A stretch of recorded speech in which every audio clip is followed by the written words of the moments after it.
The word jihad is mentioned in the Quran about 41 times. The words mercy, peace, and compassion are mentioned about 355 times. Yes, come in. Come on in, Riaz. Sit down, please.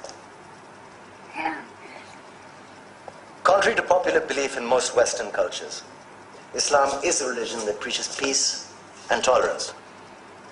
Yes, Patricia.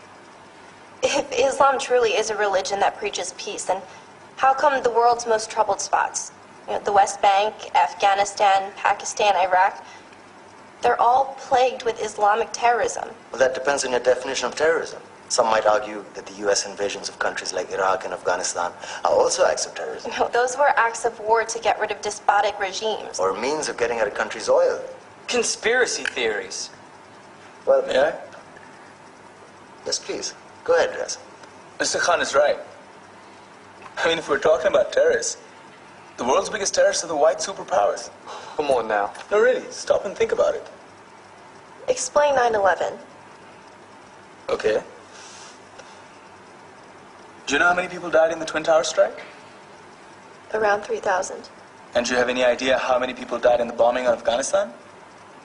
Take a wild guess. More than 15,000 people died.